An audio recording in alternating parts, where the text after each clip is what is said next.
안녕하세요. 여러분 반갑습니다. 홍해걸입니다. 오늘은 제주에서 편안한 복장으로 겨울이와 함께 여러분께 인사 올립니다. 다들 즐거운 주말 밤 보내고 계시죠? 지난주에는 서울에서 했고요. 저는 며칠 전에 오랜만에 제주에 도착했습니다.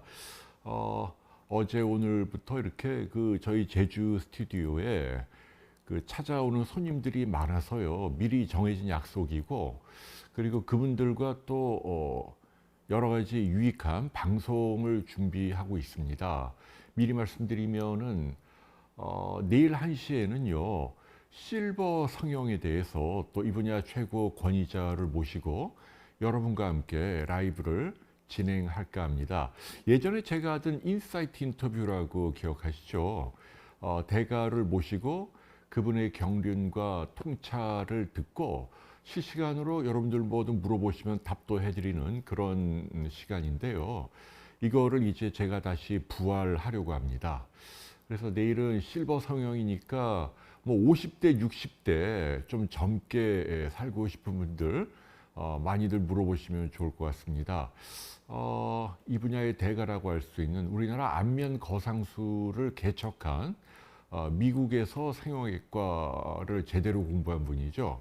박동만 선생님을 모시고 라이브 갖도록 했고요. 또 모레도 또 아주 귀한 분을 모실 계획입니다. 이미 아신 분들도 일부 계십니다만은 비온 뒤에 잠깐 나오셨지요. 서울대학교 심리학과 주임 교수님, 그러니까 현재 학과장님이시죠. 한소원 교수님이 또 어렵게 제주에 함께 하기로 하셨습니다. 마찬가지로 1시에 여러분 찾아뵈려고 합니다. 그러니까 토요일 날 오후 1시, 또 일요일 날 오후 1시 이틀에 걸쳐 인사이트 인터뷰가 준비되어 있으니까 여러분들 많이 참여해 주시면 감사하겠습니다. 인사이트 인터뷰는요. 어떤 질병 치료와 관련된 의사 위주의 방송에서 이제는 뭐 심리학이라든지 아니면 뭐 교육이라든지 성직자라든지 문학자라든지 또는 예술가라든지 사회 각 방면에 선한 영향력을 행사하고 계시는 그런 분들을 모시고 그분의 삶과 인생 또 근황 뭐 이런 것들 여쭙고 진정한 행복과 성공이란 무엇인지 짚어보는 그런 시간 갖도록 하겠습니다. 네, 최동원님 오늘도 제습기 가동 중이군요. 어떻게 하시죠? 네, 저 뒤에 저 제습기가 기가 막힙니다. 제주도가 알다시피 다 좋은데 장마나 여름에 굉장히 습해요. 그래갖고 이 제습기가 없으면 이 안이 눅눅합니다. 곰팡이도 생기고 불쾌지수가 많이 올라가는데 이 제습기가 등장한 이후로 이거를 그냥 순식간에 극복할 수 있게 됐다. 무슨 얘기냐면 밖에는 굉장히 눅눅해도 안에 들어오면 뽀송뽀송합니다. 실내가 바짝 말라 있고 그리고 하루에도 이렇게 큰 5리터, 10리터 이상씩 물을 뺍니다. 그래서 제습기가 상당히 도움이 된다라는 이야기를 해드리고 싶네요. 자, 오늘도 많은 분들 오셔서 인사 좀 드려야 할 것 같아요. 티파니 사치물님 가장 먼저 오셨네요. 멍이롱이님, 아메리카노님, 권미남, 화양연하님, 레디피, 그리고 오세광님, 라일락님, 대박이님, 홍영순, 준, 봄날, 코스모스. 네, 모두들 이 시간이 기다려진다고 하셔서 저로서는 굉장히 고맙습니다. 별사탕님, 뮤리엘님, 김광숙님, 산나물, 산들레, 동백나무. 오세광님은 10월에 성형수술 하시나요? 네, 어떤 종류 하시는지 모르지만 좋은 결과 있기를 바랍니다. 이 성형수술하면은 사람들의 편견이 이거 뭐 요새 필수 진료 굉장히 강조되니까요. 성형외과 의사들은 그냥 돈만 밝히고 뭐 생명을 다루는 그런 일을 하지 않은 의사다. 상업적이다. 이렇게 좀 비판적인 시각이 있는데 물론 일부 좀 나쁜 의사도 있죠. 뭐 요만한 걸 부풀려서 안 해도 될 걸 막 이것저것 성형을 시키는. 예를 들면 이제 내일도 제가 여쭤보긴 할 겁니다만은 그 프렌즈라고 아시나요? 여러분 그 미국의 드라마잖아요. 뭐 그 한 20년 됐나요? 굉장히 그 선풍적인 인기를 끌었던 남자 3명, 여자 3명이 나와서 몇 년 동안 미국의 방송국에서 방송이 됐던 드라마입니다.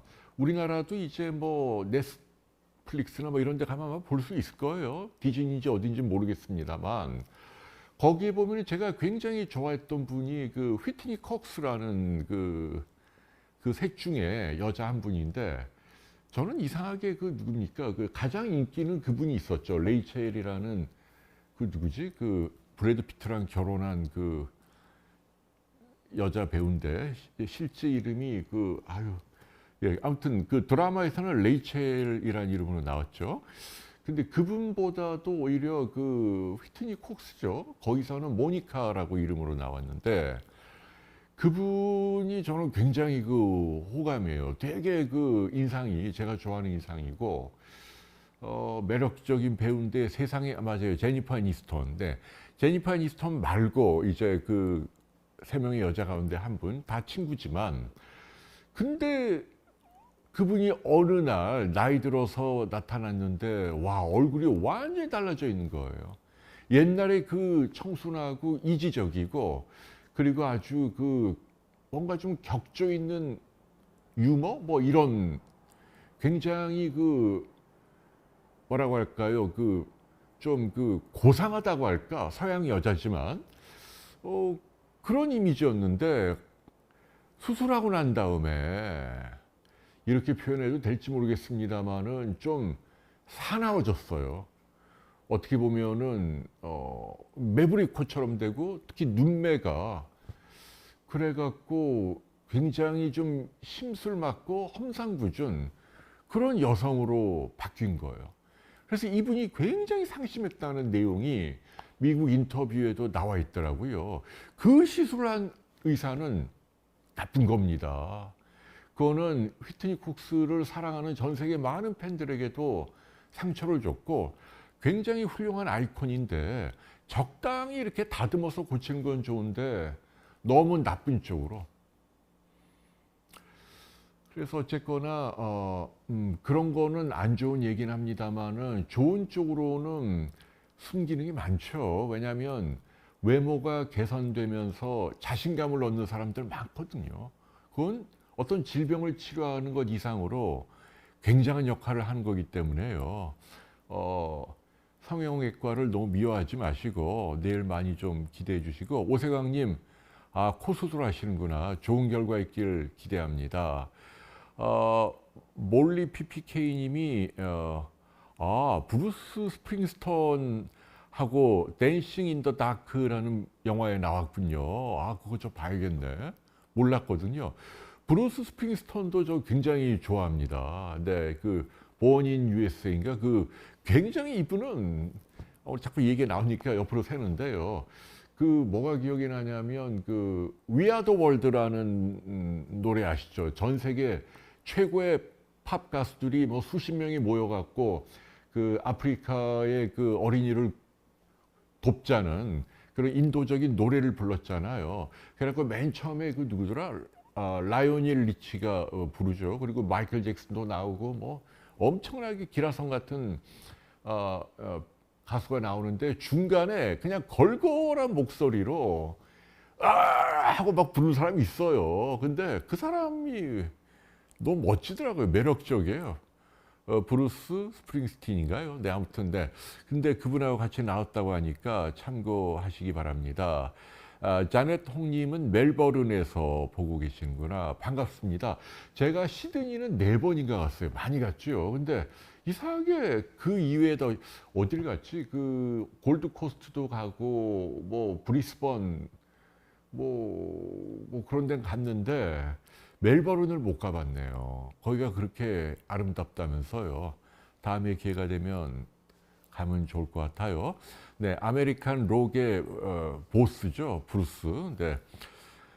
아, 인슐린 주사약은 몸에 들어가면 췌장에서 분비되는 인슐린과 똑같나요? 완전히 똑같진 않지만 똑같다고 봐야 되는 거죠. 인슐린 주사도 약간씩 다르긴 합니다만 결국 들어가면 몸에서 분비되는 것하고 분자 구조가 똑같습니다. 주사 제형은 좀 다르지만 그래서 그 먹는 약으로 조절이 안 될 때는 인슐린을 써야 합니다. 그래요. 네, 제가 젊다고 또 칭찬을 많이 해주시고 윤희님은 춥다고 얘기하시네요. 콜로라도. 그래요. 부럽네요. 네. 어, 오늘은 특별한 주제가 있는 건 아닙니다. 여러분과 대화하는 시간이고요. 짜장면님이 인면장애가 있고 올빼미형 인간이다.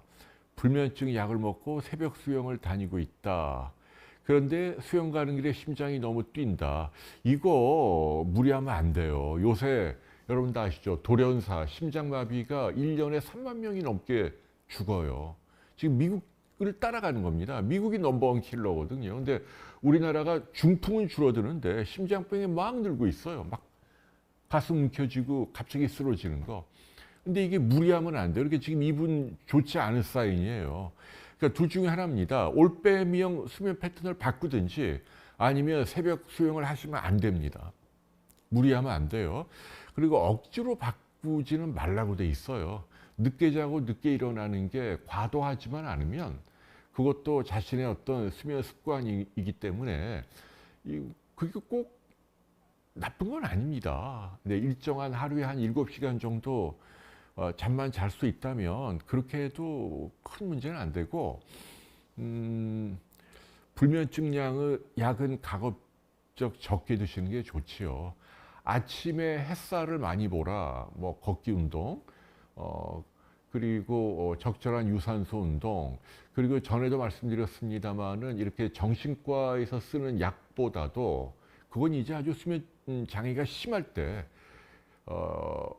푸드로 도와주는 그런 것들이 권장됩니다. 예컨대 멜라토닌 같은 거. 이게 이제 그 선인장 같은 데 들어있거든요. 그 추출해가지고 식품으로 처방 없이 먹을 수가 있고요.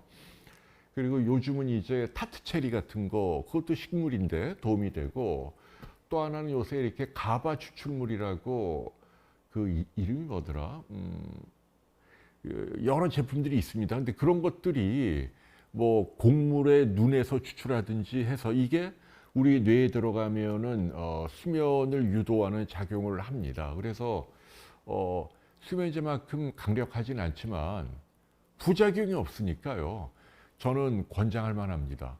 요즘은 그 건강기능식품이 굉장히 과학화되고 증거를 갖추고 논문으로 입증이 되는 그런 단계로 많이 오고 있고 수면 장애와 관련해서는 수면제를 쓰기 전에 부작용이 적은 제가 말씀드린 이런 몇 가지로 한번 시도를 해보는 것도 도움이 되지 않을까 싶습니다.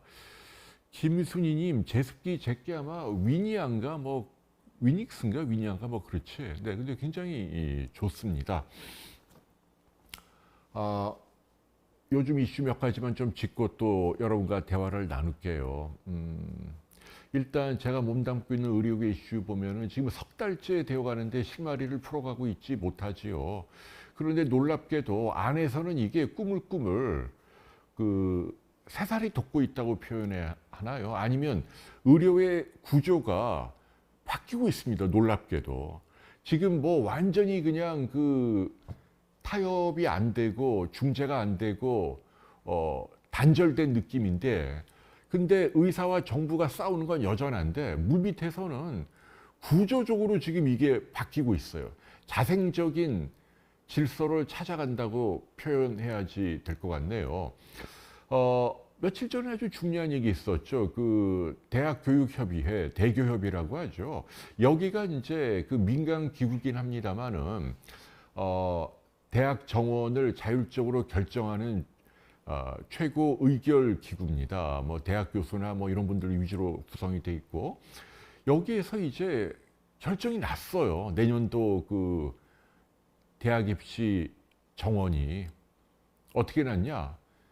원래는 이제 3,000명에다가 정부가 2,000명을 요구해서 5,000명으로 받아라 이렇게 요청을 했는데 뭐 이렇게 대학별로 사정은 좀 다르긴 합니다만은 결국 최종안은 2,000명은 늘리지 않았지만 1,509명 확정이 됐어요. 그렇기 때문에 이게 이제 어떤 법적인 유권 해석이 있냐면 이제는 정부의 손을 떠났다. 이제는 정부에서 의사 편을 들어서 원래대로 원상복귀합시다. 증원을 하지 맙시다. 하면 이것 자체가 소위 말해서 부당행위가 되는, 그러니까 공무원이 직권 남용이라고 하나요? 그런 죄에 해당한다는 얘기가 있어요. 이제 정부의 손을 떠났다. 확정이 됐다는 얘기예요. 이제 이대로 교육부에서 뽑습니다. 이제 화살은 당겨졌고 이제 가는 거예요. 내년도에는 이제 올해보다도 1,500명 늘어난 4,500명의 의대생을 뽑게 되네요. 아마도 뭐 우리가 모두 예상하듯이 이공계가 황폐화될 겁니다. 지금 뭐 카이스트 뭐 이런 데 연구하는 분들, 공대생들 다 의대 간다고 난리 나겠죠. 근데 제가 계속 이 방송 통해 말씀드립니다마는 막차 타는 거예요. 이분들이 들어와서 이제 의대 6년에다 뭐 이렇게 다 마치고 인턴 레지던트 군의관까지 하면 13년, 하나도 휴학을 하지 않아도 13년인데 그 이후에 감당이 될까요? 그분들이 원하는 현재 의사들이 누린다고 알려진 안락한 경제적인 보상은 제가 알기로 좀 쉽지 않을 것 같아요. 일단은 어쨌거나 확정이 됐고, 더 놀라운 건 뭐냐면 전공의들은 돌아올 기미가 안 보인다. 특히 필수 진료를 담당하는 전공의들은 안 온다는 얘기예요. 울고 싶은데 뺨 때렸다는 얘기죠. 와도 이제 뭐 왕창 늘어나니까 내가 이거 해봐야 미래의 비전이 없겠다. 차라리 뭐 일반의로 피부 미용을 한다라든지 비급여를 하는 그런 쪽으로 가지 저임금 노동으로 대학병원 좋은 일 시켜주지 않겠다. 거기에는 속마음으로는 이제 기존의 옛날 선배 의사들에 대한 서운함도 있는 것 같아요. 옛날에는 의사가 좀 희귀했으니까 필수 진료를 하더라도 그래도 이제 뭐 좀 존경도 받고 뭐 나중에 필수 진료 하다가 이제 뭐 개원을 해서 뭐 비급여 진료를 하면 돈을 좀 벌 수 있는 기회가 있었는데 이제 그 출구가 다 막힌다고 판단을 하니까 돌아오지 않는다는 얘기입니다. 그래서 현재 대학병원이 물밑에서 변화가 되고 있습니다. 그러니까 과거의 전공의들 비정규직 중심으로 운영이 되었던 것이 서서히 전문의 중심으로 바뀌고 있습니다. 그래서 이런 변화가 한 몇 달 지속이 되면 옛날의 빅5 병원하고는 좀 다른 양상을 띠게 될 거고 전문화된 2차 병원이라고 하죠. 그런 병원들이 프라이빗하게 많이 있잖아요. 여기는 사실은 뭐 예를 들면 뭐 저희 비욘디도 출연하시는 뭐 하정훈 선생님이나 이분은 강남의 그 로컬로 개업한 이비인후과 의사예요. 그런데 갑상선암이나 후두암 수술을 잘하거든요. 서울대병원 교수였고 이제는 환자들이 굳이 그런 암을 치료할 때 대학병 빅5로 안 갈 수도 있다는 얘기입니다. 오히려 그 지방이나 지역사회에 전문화된 그런 그 2차 병원으로 환자들이 많이 흡수되는 그런 양상이 자의반 타의반 일어나면서 서서히 우리나라 의료가 뼈대를 바꾸게 된다는 이야기를 해드리고 싶네요. 네, 제가 좀 목이 마릅니다. 이게 사실은 방송하기 직전까지 좀 뭐 술 한잔 했거든요. 손님이 오셔갖고요. 여러분 양해를 좀 부탁드립니다. 뭐라고? 우리 집사람도 왔다고? 네. 네, 우리 집사람이 또 제가 방송을 잘하는지 감시하려고 들어온 것 같습니다. 집사람이 우울증이 좀 많이 좋아지긴 했는데 여전히 방 안에 있어서 뭐 두문불출하고 있고요. 아무쪼록 빨리 쾌유해서 제주에도 오고 또 본인이 아는 어쨌거나 에스더 TV도 30만 명의 구독자를 갖고 있는데 지금 3개월째 출연을 안 하고 있잖아요. 그러면 안 될 것 같습니다. 네. 그래요. 그리고 요새 또 뭐가 문제인가요? 요새 또 뭐 두 사람의 이름 알려진 사람이 곤욕을 치르는데 방금 전까지 보니까 김호중 씨가 구속이 됐네요. 좀 안타깝지만 뭐 예상했던 바죠. 그 증거 인멸 때문에 그래요. 뭘 삼키고 누구한테 나 대신 들어라 이런 게요. 이제는 숨길 수가 없어요. 그러면은 죄질이 나빠지는 겁니다. 형량이 늘어나요. 법적으로도. 그러니까 그거를 전관 변호사를 쓴다고 해서 될 게 있고 안 될 게 있죠. 모든 여론이 다 지켜보는데 전관 변호사 쓴다고 그걸 판사나 검사가 봐줍니까? 이제는 그런 시대가 아닙니다. 그래서 차라리 솔직하게 시인하고 죄송하다. 그랬으면 벌을 좀 가볍게 받고 팬들도 그래 젊었을 때 까불다가 뭐 실수했네 뭐 이렇게 넘어갈 수 있는데 그걸 막 거짓말을 했잖아요. 그게 안 좋은 겁니다. 다시 한번 얘기하지만 지금은 모든 흔적이 디지털로 남아요. 어디 가도 CCTV가 다 깔려 있고 어디 가도 그 자동차 안에 그 블랙박스가 다 찍잖아요. 내 흔적이 다 남아요. 그리고 위치 추적하면은 그 기록도 다 남게 되고 그러니까 이게 보는 눈이 많고 과거도 털면 다 나오니까요. 그거를 그럴 일이 아니었다는 말씀을 제가 드리고 싶어요. 지금이라도 아무튼 정직하게 반성을 하시고 아이고 근데 김호중 씨가 재기를 할 수 있을지 모르겠어요. 이번에 워낙 세게 다쳐갖고 그러니까 원래 그런 얘기 있잖아요. 20대 약관의 나이에 너무 사회적으로 성공하면 이게 독이 된다. 성공을 이렇게 순차적으로 가야 되는데 갑자기 붕 뜨면 감당이 안 되고 그러니까 자기 관리를 잘못한 거죠. 지난주에 말씀드린 임영웅 씨에 비하면 아쉬운 감이 있다. 똑같은 트로트로 유명해진 가수인데 말이에요.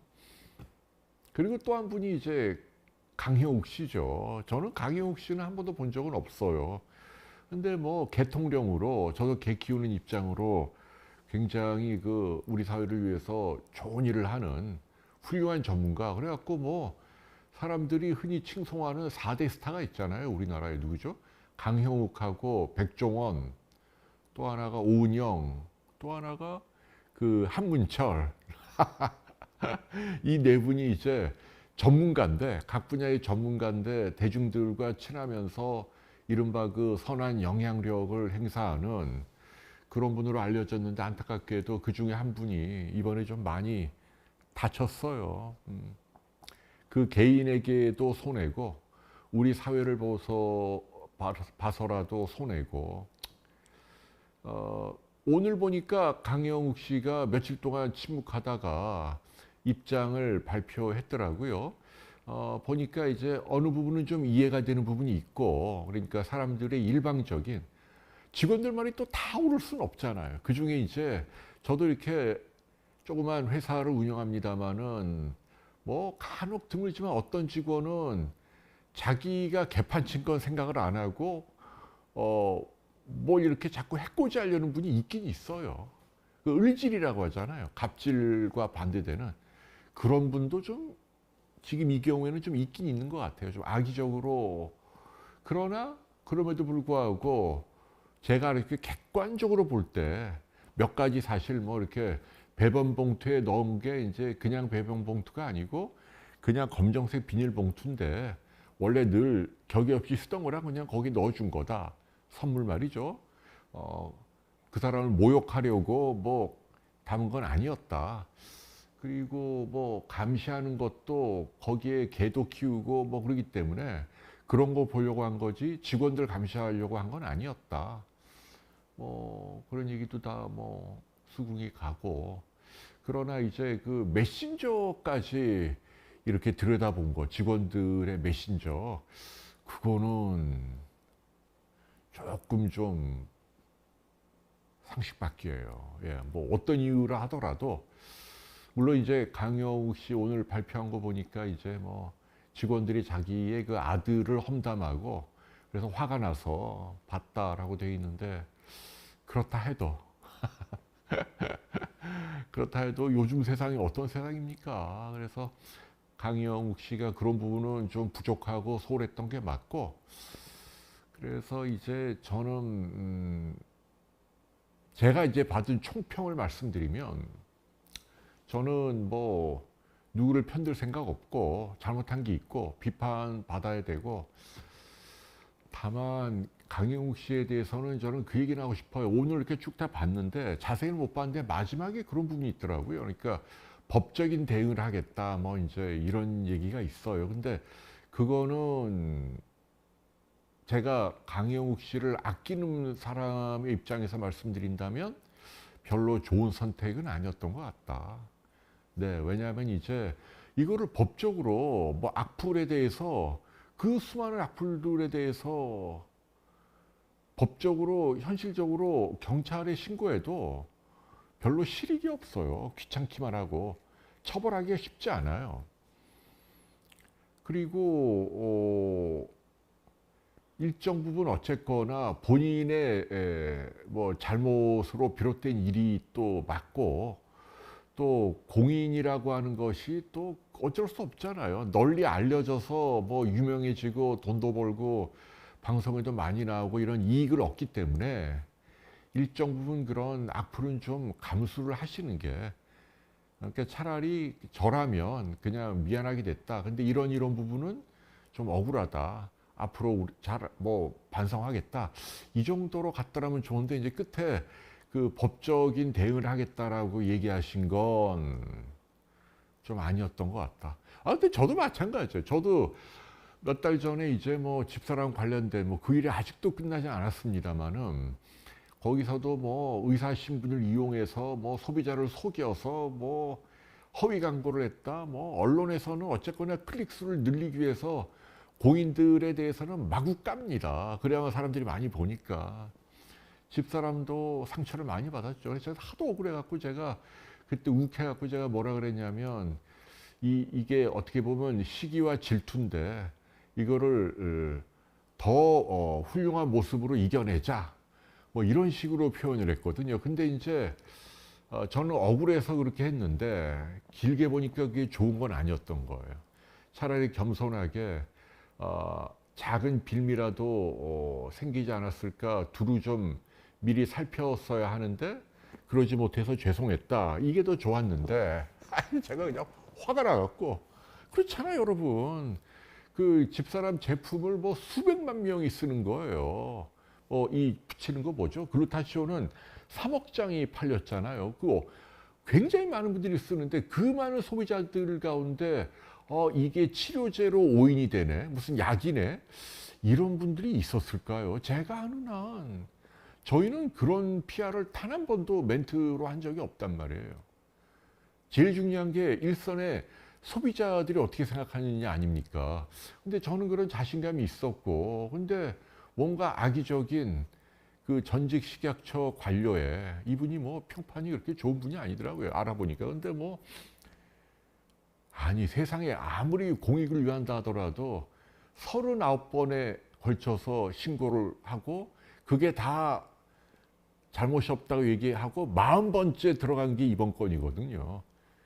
그게 과연 공익적인 일인가요? 그분이 그렇게 할 일이 없어요. 자기도 뭐 바쁠 텐데 특정 회사를 40번이나 무슨 자료를 이렇게 준비해 갖고 보건소나 뭐 어디 뭐 이런 데다 막 고발을 해대는 게, 이게 과연 순수한 뜻으로 읽히냐고요.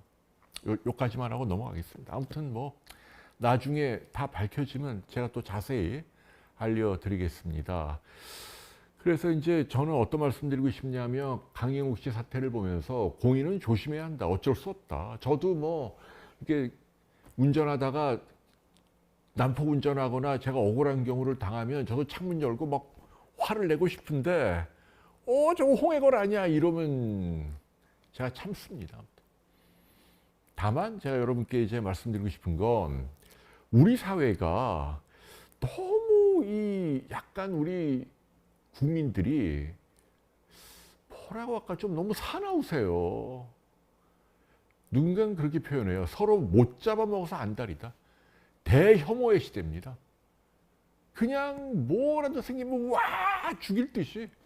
아니 근데 이제 어떤 분야에 어떤 일을 하는 분이든 간에 그 사람이 유명하든 유명하지 않든 그 사람의 그 역할이라고 하는 거 자기 할 일을 잘하는 거예요. 뭐든 간에 군인은 뭐 훈련을 잘해서 적이 나타나면 뭐 이거 총 잘 쏘고 그러면 되는 거고, 뭐 학자는 연구를 잘해서 논문을 잘 쓰는 게 제일 중요하고, 의사는 환자를 잘 치료하면 되는 거, 낫게 해주면 되고, 교육자는 아이들을 잘 가르치면 되는 거, 가수는 노래를 잘 부르면 되는 거예요. 일단 그게 퍼스트입니다. 그리고 거기에서 약간의 그 순결한 도덕, 뭐 모든 면에서 이런 거를 기대하는 건 너무 좀 지나치지 않나. 왜냐하면 여러분이 생각을 해보세요. 교황님이라 한들, 교황님, 우리가 몰래카메라로 그분의 24시간을 찍는다고 한다면 말과 행동과 표정에서 우리가 비판할 구석이 없을까요? 가슴에 손으로 한꺼번에 생각을 해보죠. 이 지구상의 뭐 몇십억 인구 가운데 누구라도 우리가 이렇게 들여다보면 발각이 안 돼서 그럴 뿐이지, 들여다보면 말이든 행동이든 뭐해서 좀 거슬리거나 좀 도덕적으로 좀 비난할 수 있는 건 있지요. 근데 그거가 어떻게 뭐 어떤 계기로 발견이 됐다고 해서 그걸로 예를 들면 이제 그 사람의 밥줄을 끌어놓겠다. 그건 아니잖아요. 거기에 합당한 비판을 해야죠. 이런 얘기를 했네. 이건 나쁜 거다. 당신 그러지 마세요. 뭐 이 정도가 합당한데 이걸로 그냥 며칠 동안 모든 국민이 그냥 죽일 놈, 살릴 놈, 나쁜 놈, 뭐 끊어라. 이제 뭐 불매운동 한다. 뭐 회사에다 광고 넣지 말라. 얘 아웃시켜라. 해갖고 그 사람의 모든 생애를 부정하는, 그 사람이 그래도 몇십 년 뭐 해온 게 있는데 뭔가 한마디 뭐 했다고 그 수십 년이 다 날아가게 만드는 게 옳냐고요. 그렇게 되면 어떤 문제가 생기냐면 막말로 모든 사람들이 코스프레예요. 착한 척 코스프레. 착해요, 저 뭐 좋은 일 해요. 뭐 제가 서민이에요.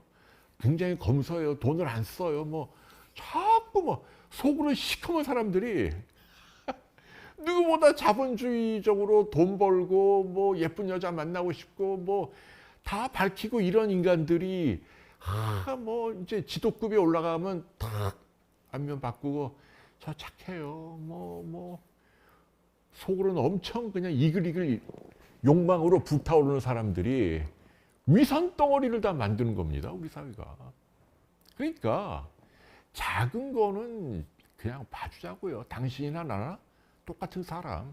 사람의 본성은 누구나 이기적이고 또 이익이나 쾌락을 추구하려는 본능이 있고 그 정도 인정을 해줘야죠. 어느 정도는.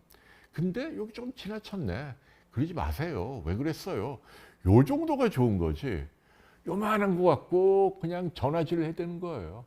회사에다. 그 사람 광고 모델 끊으세요. 댓글에다 막 몰매를 때리고 그러면서 이제 카타르시스 쾌감을 막 느끼고 권력을 즐기는 거죠. 대중들이. 이거는 좀 조금 지나친 거 아닌가 생각이 좀 듭니다. 그래서 저는 아니 근데 집사람이 왜 여기 또 댓글에서 분탕질라고 그래요? 왜 혼자 와서 지금 무슨 얘기하는 거예요, 집사람이? 예. 제 얘기 아무도 관심이 없잖아요, 지금. 나 참. 네. 그러나 뭐 제가 집사람한테 잘해야죠. 저한테 가장 고마운 분이고 여기 들어와 준 것도 고맙고 여러분들도 많이 응원을 해주시기 바랍니다. 아니 그래서 이제 제 얘기는 강영욱 씨가 잘했다는 건 아니지만 근데 이제 우리가 조금 대중들이 조금만 너그럽게 좀 봐주시면 몇십 년 동안 그 사람이 어떤 남들 안 하는 분야에서 뭔가 사회를 위해서 뭐 이렇게 좀 기여한 부분이 좀 있다고 한다면 그동안의 경험이나 자질이 아깝잖아요.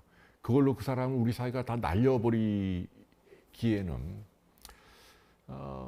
그런 부분을 저는 얘기하는 겁니다. 그러니까 뭐 정치인들도 보면 과거의 어떤 발언 하나 때문에 몇십 년 동안 부정당하는 분들이 있어요. 예를 들면 이제 홍준표. 저는 홍준표를 그렇게 뭐 그분의 팬이 아니에요. 그냥 뭐 나름 좋은 분이다. 제가 뭐 대단히 따른 분은 아닌데 그분이 옛날에 돼지 발정제 뭐 얘기를 했잖아요. 책에다가. 근데 책에다가 자기가 그걸 했다는 게 아니고 친구들이 뭐 젊었을 때 몇십 년 전에 그런 걸로 뭐 나쁜 짓을 하려고 모의한 적이 있었다. 이걸 얘기한 거예요. 본인이 썼다는 것도 아니고. 근데 사람들이 지금도 그냥 그 사람 보면은 아, 돼지 발정제. 뭐 이런 식으로 매도를 하잖아요. 제가 잘 아는 함익병. 그 양반도 몇십 년 전에 그 괜히 월간조선 인터뷰에서 그 좀 말이 좀 과도하긴 했죠. 뭐 독재도 필요하다. 박정희 얘기하면서. 그리고 뭐 여자도 군대 가야 한다. 그런 거는 이제 좀 약간 좀 우쭐해서 그냥 한두 마디 한 거예요. 그러니까 뭐 대단히 정색을 하고 그래야 되는 거예요. 여자는 군대 가야 돼. 안 가면 이건 아니었단 말이에요. 그런데 그냥 그 말 하나만 딱 따갖고 지금 20년 동안 우려먹는 거예요. 너 그 얘기한 사람이잖아. 네가 뭔데? 너 그런 얘기한 놈이잖아. 이거 한마디로 끝이에요. 아무 기회도 주지 않는 거예요. 그 양반이 나름대로 선량한 의지가 있는 사람인데 그게 송두리째 부정당하는 게 저는 이게 참 이렇게 가는 건 아닌데. 네, 스틸록스는 알프라졸람하고 칼만 신드롬님 다른 약입니다. 완전히 달라요. 스틸록스는 이제 수면제고 알프라졸람은 항불안제죠. 기전이 다르죠. 그러니까 불안하다, 알프라졸람, 잠이 안 온다, 스틸록스를 쓰면 되는 겁니다. 네, 오늘 뭐 이 불면증과 관련된 이야기가 많네요. 푸님, 네, 우유는 웬만하면 알러지가 없는 한 우유는 건강에 나쁘지 않습니다. 물론 옛날처럼 우유가 최고의 식품이다 이건 아니고 우유도 이렇게 뭐 특히 유지방이 있고 근데 그 무슨 항생제가 있고 성장 호르몬이 있고 이건 다 과대 포장된 거고 잘못된 이론입니다. 스웨덴이나 네덜란드나 덴마크 같은 나라는 우리보다 5배 내지 6배나 많은 우유를 아직도 마시고 있다. 선용할 가치가 충분하다. 뭐 그런 이야기 해드리고 싶어요. 그래요. 그래서 아무튼 제가 이제 드리고 싶은 얘기는 한국 사회가 이제는 좀 너그러워질 필요가 있다. 좀 관용하는 정신을 갖자. 작은 걸로 너무 그 기회를 박탈하고 속된 말로 밥줄을 끊는 약간의 그 잔혹함 그런 사회로 가는 건 아까 말씀드린 대로 모두를 위선자로 만드는 거예요. 다 코스프레, 전부 코스프레예요. 그래서 저는 좋은 일 하고 싶어도 남이 알게 되는 좋은 일은 이게 안 좋아 보이더라고요. 그래서 저도 많이들 조심하고 있습니다. 얼마 전에 이제 제가 청바지를 하나 샀는데 쿠팡으로 너무 좋아요. 그래서 이제 제가 하나 올리려고 하다가 왜냐면 그게 이제 19,000원밖에 안 해요. 근데 너무 스타일이 좋고 그래서 올리려고 하다가 왠지 모르게 다른 사람들이 볼 때 이놈이 또 서민 코스프레 하네. 이럴까봐 제가 안 올렸어요. 근데 지금 이 한국 사회 전반적인 분위기가 전부 그런 식으로 사람들을 몰아가니까 이 내용보다도 껍데기에 충실한 실제로 자기가 하는 일을 잘하고 그리고 약간 좀 튀는 발언을 해도 사회가 이걸 수용하고 그래야만 좀 다양하게 그런 의견도 있네. 좀 나는 마음에 안 들지만 그럴 수도 있지 뭐 이렇게 가면 좋은데 그거를 죽자 살자 달려들어요. 공격을 하고 이거 아무튼 참 왜 이렇게 됐는지. 그래갖고 누구는 그렇게 표현하더라고요. 한국은 민주주의가 아니고 폭민주의다. 요즘은 특히 대의민주주의를 부정하는 움직임들이 있어요. 그러니까 특정 정치색을 지지하는 분들의 목소리가 너무 커지니까 그러면서 이제 대의제를 부정하는 거죠. 국회의원이든 누구든 까불지 마 임마 내 말 들어 뭐 이런 식으로 해서 집단으로 린치를 가고 그러다 보면은 강대강으로 가는 거죠. 뭐 사회가 서로 죽창 들까요? 그럴 수는 없는 거 아니에요. 이 땅에 같이 살아가는데. 네, 뭐 그렇다는 얘기입니다. 그래서 아무튼 오늘 왜 이렇게 제가 쓸데없는 얘기를 네. 이 제 스타일이 괜찮나요? 이게 티 색깔이 뭐 이게 이건 유니클로입니다. 그래서 유니클로 같은 것도 너무 미워하지 마세요. 저는 중국도 미워하면 안 되고 마찬가지로 일본도 미워하면 안 된다. 유니클로가 좋은 제품이면 왜 못 써요?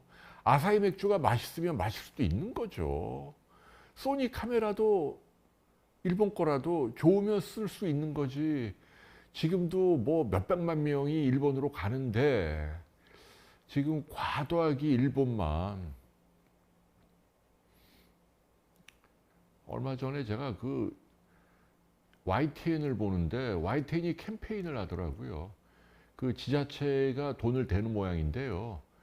전라북도 정읍시에서 돈을 대는데 제가 놀랐어요. 그게 뭐냐면 동학혁명을 PR하는 영상을 계속 돌리는 거예요. YTN에서. 정읍에서 아마 이제 전봉준 녹두 장군 동학혁명이 시작이 됐나 봐요. 그래서 뭐 그건 좋아요. 그래서 정읍에 사는 분들은 그걸 또 자긍심을 갖는 건 좋은데 그렇긴 한데 그거를 뭐 보면은 이제 막 이 노동자 농민으로 보이는 분들이 이렇게 탁 묶고 막 횃불 들고 아주 무서운 표정으로 확 서 있는 이거를 막 영상으로 보여주는데 지금이 무슨 지금 인공지능이 어쩌고 뭐 이런 시대인데 코스모폴리탄의 시대인데 동학혁명이 거의 한 200년 가까이 되지 않나요? 그 옛날에 물론 뭐 못 가진 분들의 한이 있고 또 일제와 기득권에 뭐 좋아요 뭐 그런 거 다 그런데 근데 그거를 지금 그렇게 또 막 확 끌어내 갖고 또 사람들의 울분을 자극해 하는 이게 전부 다 친일파 때문이야 뭐 이런 식으로 친일파야 뭐 한 4대 전에 뭐 증조나 고조 할아버지 때 일이죠. 연좌제도 아니고 이제 뭐 어떡하라는 얘기예요 이제. 그러니까 제 얘기는 단죄 내지는 뭐 다 좋아요. 역사의 서술도 제대로 하고 뭐 그러면 안 되지만 이제는 제가 전에도 얘기했지만 얼마 전에 우리나라가 중위소득 또 1인당 GDP 이 모든 경제 지표에서 한국이 드디어 일본을 이겼어요. 모든 지표에서 US 달러로 기준으로. 일본이 가난합니다. 이건 좀 좋은 비유가 아닙니다만 며칠 전에 일본 여성들이 우리나라에 매춘하러 왔다가 뉴스에 났잖아요. 왜? 일본보다 한국이 잘 살거든요. 시대가 바뀌었어요. 일본 국민들은 가난합니다. 노인들이 너무 많고. 그래서 물론 우리나라도 지금 경기가 안 좋고 어려운 분들은 많죠. 그래서 그분들 입장을 헤아리고 그분들을 위한 뭐도 준비를 해야 되지만 그럼에도 불구하고 우리 사회가 가야 할 길은 탕평과 하회와 호혜 평등과 뭐 그런 걸로 가야 되는 거 아니까 미래로 가야죠. 미래로. 근데 그러지 못한 게 저는 좀 안타깝다. 네, 정스텔라님. 그러니까 탐관 오리와 세도 정치가 나쁜 거, 그거를 비판하는 건 옳지만, 그러나, 지금 뭐, 시대가 많이 바뀌었잖아요. 여러분들께 저는 그런 얘기는 해드리고 싶어요. 물론 더 교묘하게 뭔 있을 수는 있지만,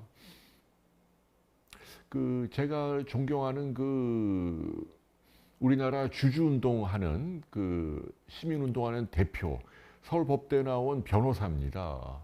그리고 SM의 사회이사도 맡고 있고 정말 존경할 만한 분이죠. 소액주주를 위한 운동 많이 하고.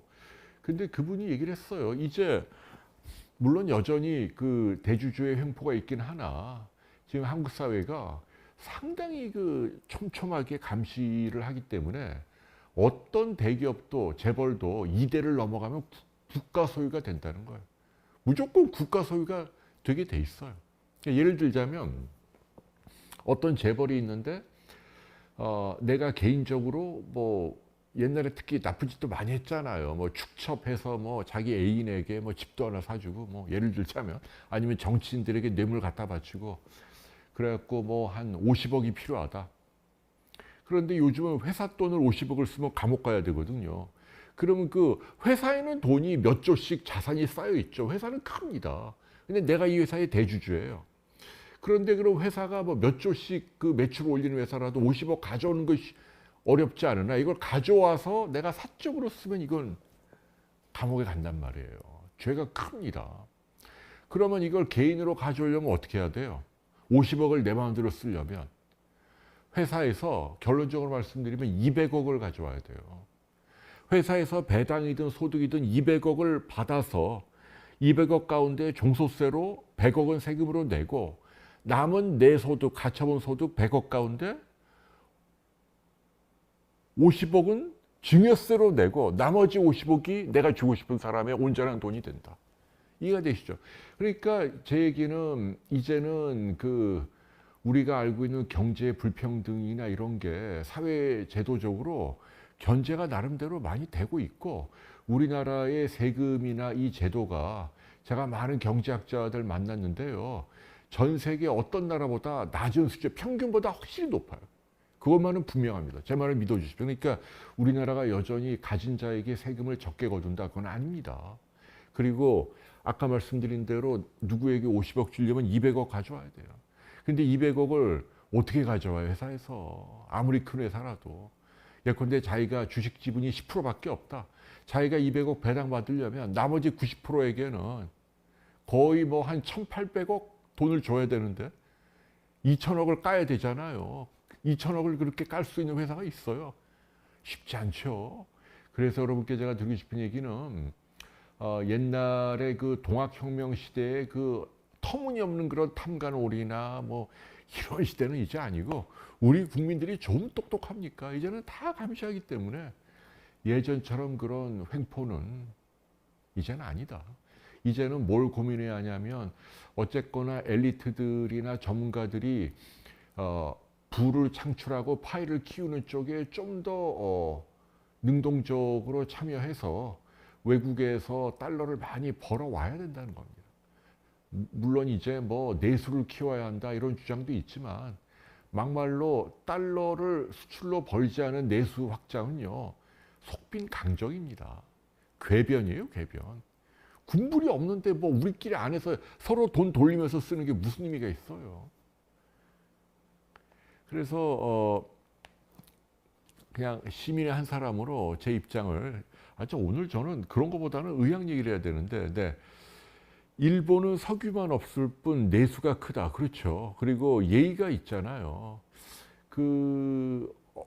오늘자의 조선일본가의 그 일본의 나팔코 시인이라고 하는 몇백 년 전에 일본의 한 여자 시인이 쓴 시가 있는데 너무 시가 아름답더라고요. 그러니까 몇백 년 전에 일본에 에도 시대면 한 뭐 몇백 년 됐죠. 근데 그때 그 여류 시인인데 물을 길어 이제 두레박으로 우물로 갔나 봐요. 우물가에 한 여성이 두레박을 이용해서 물을 길려고 하는데 두레박을 딱 보니까 예쁘게 나팔꽃이 피어 있다는 거예요. 그래갖고 자기는 그 나팔꽃이 두레박에 이렇게 있는데 그걸로 물을 퍼면 나팔꽃이 죽으니까 그게 안타까워서 일부러 다른 우물가에 가서 물을 길렀다. 뭐 이런 내용인데 예쁘잖아요. 네. 그래서 그 배울 점은 배우자 뭐 이런 말씀은 드리고 싶어요. 네, 여러분들 오세광님 50분이나 지났어요 벌써? 제가 이거 뭡니까? 지금 본론도 얘기. 아유. 자, 질문 여러분 이제 좀 답을 좀. 네, 임플란트 잘하는 치과쌤. 자, 그 모니모니님 임플란트는요 요새는 이제 따로 뭐 전문가가 있다고 얘기하기 힘들 정도로 이제는 보편화된 시술이에요. 그래서 누가 제일 잘한다 이거 얘기하기 힘들고요. 가격을 생각한다면 임플란트를 전문으로 하는 대형 치과를 가면 값이 확실히 싸고요. 그 다음에 좀 질 위주로 가려면 좀 오래 한 분들, 경험이 좀 있어야 되니까 임플란트를 10년 이상 한 분들 찾아가시면 요즘은 별로 어려운 시술이 아니라 다 잘할 거라고 생각을 합니다.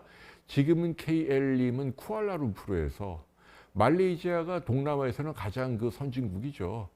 저도 한번 가보고 싶은데 옛날에 페낭에는 갔는데 쿠알라룸푸르는 아직 못 갔습니다.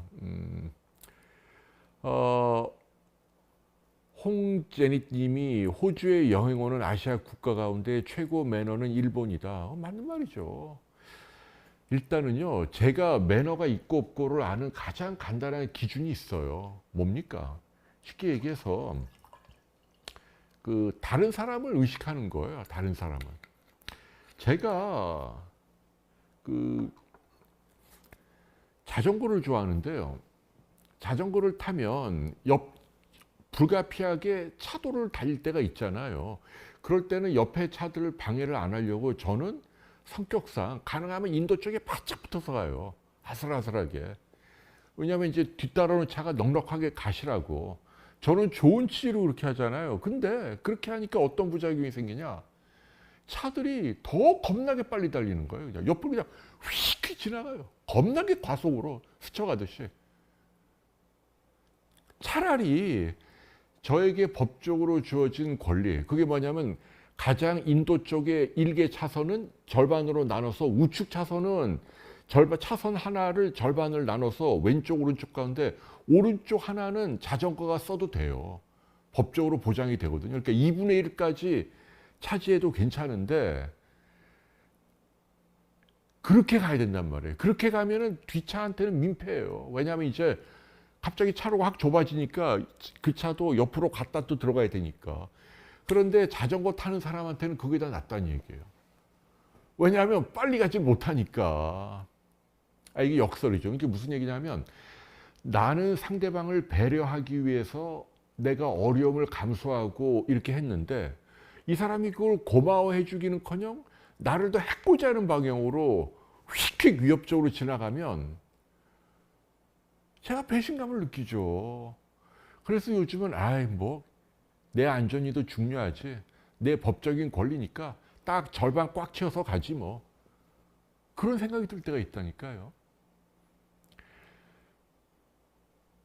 예의와 관련돼서 가장 중요한 건요, 목소리의 크기입니다. 공공장소에서 음식점이든 공항이든 아니면 공원이든 어디든 간에 백화점이든 목소리가 작을수록 예의가 바른 거예요. 여러분들도 아마 공감하실걸요. KTX 같은 데서 전화 목소리 큰 사람들 짜증나거든요. 다 들리잖아요. 일본 사람들 정말 조용합니다. 그거는 우리가 좀 배울 필요가 있을 것 같아요. 타워팰리스에 사는 셀럽들이 누가 있냐, 어쩔 팀님. 네, 제가 타워팰리스는 셀럽들이 별로 좋아하지 않아요. 왜냐하면 거기는 그 엘리베이터도 다 같이 쓰고 개방된 그 로비를 쓰기 때문에 연예인들은 많지가. 연예인들은 오히려 그 들어가고 나가는 출구가 좁은 그런 아파트를 선호하죠. 프라이버시 때문에. 타워팰리스는 예를 들면 누가 다른 여자나 다른 남자랑 밤에 들어온다. 다 보입니다. 다 보여요. 노출이 되기 때문에. 그런 사람들은 없고, 의사, 법조인, 기업하는 분들 많이 있는 것 같고, 유명 연예인들 가운데는 옛날에 홍명보가 있다가 딴 데로 이사 갔고요. 한동훈 씨가 타워팰리스에 산다 그러고. 그리고 제가 아는 사람이 잘 없네. 누가 있나? 옛날에 이동건 씨가 살았다가 지금은 이혼하면서 딴 데로 갔고. 그리고 김미화 씨가 타워팰리스에 산다고 하는데 저는 한 번도 본 적이 없고요. 예.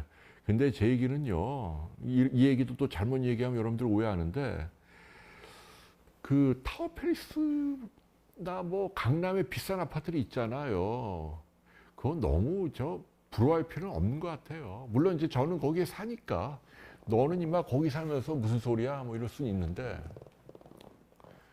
막말로 뭐 강남에 뭐 50억짜리 요새 그 유재석 씨가 산다는 압구정의 아파트는 뭐 80억 해요. 80억, 68평이.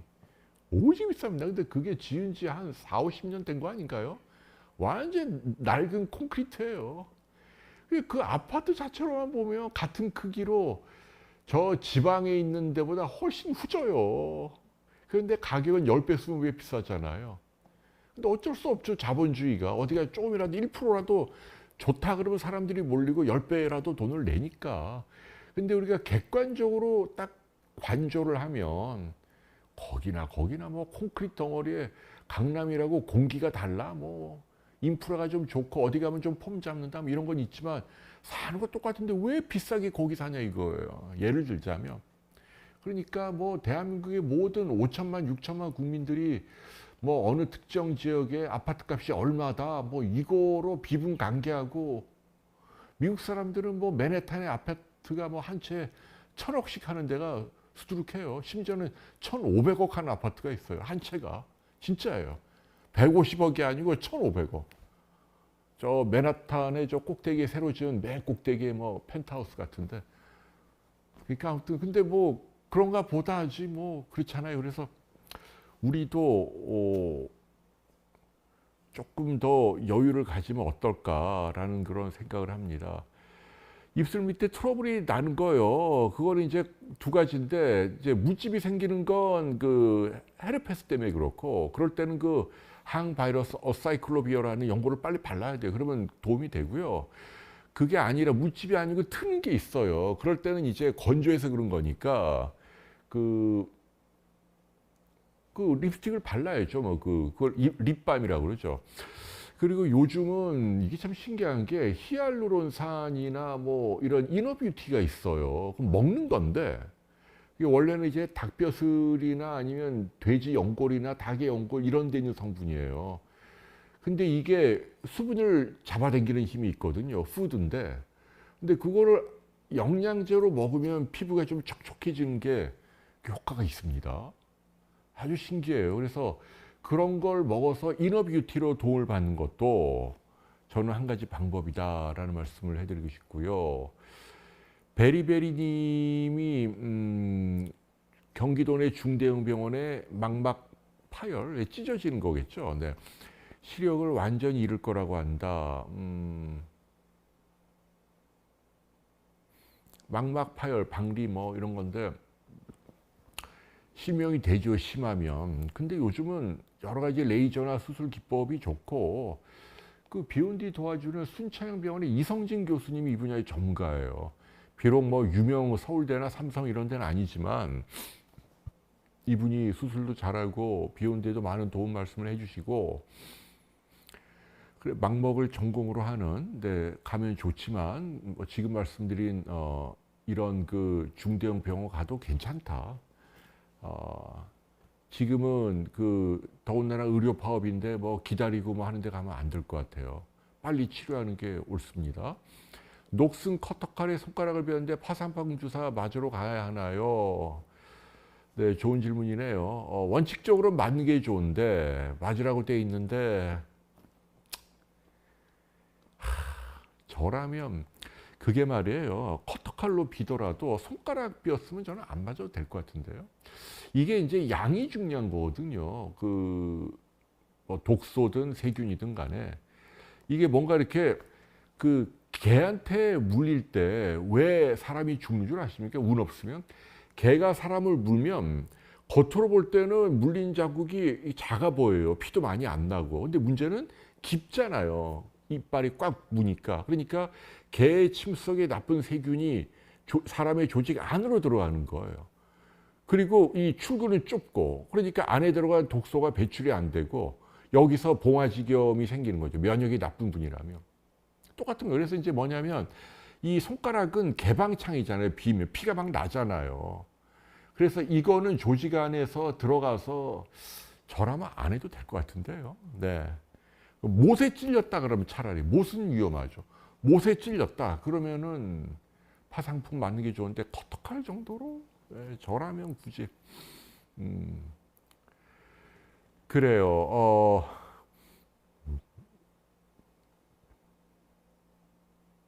네.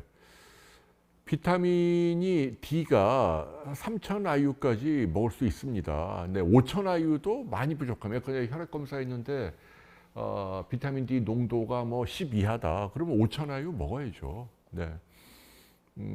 보통은 2000 IU 먹습니다. 저도 매일 먹고 있고요. 비타민 D는 햇볕의 매개체예요. 하나님이 이제 인간이 햇볕을 통해 건강해지도록 설계를 했는데 햇볕은 단점이 이제 그 피부를 늙게 하고 피부암 생기게 하고 미용에 안 좋으니까 과학기술을 선용하는 거죠. 햇볕이 들어와서 면역이 올라가는 메커니즘은 피부 아래에서 바이타민 D를 만드는데 얘를 우리가 먹어주면 되는 거예요. 굳이 햇볕에 노출이 안 돼도. 이해가 되시죠? 백내장 수술은 언제 하냐? 이거 주관적인 거예요. 내가 불편하면 하는 겁니다. 그게 정답이에요. 백내장 수술은 쉽거든요. 언제든 할 수 있는 거고, 뭐 보험이 되는 경우는 값도 싸고.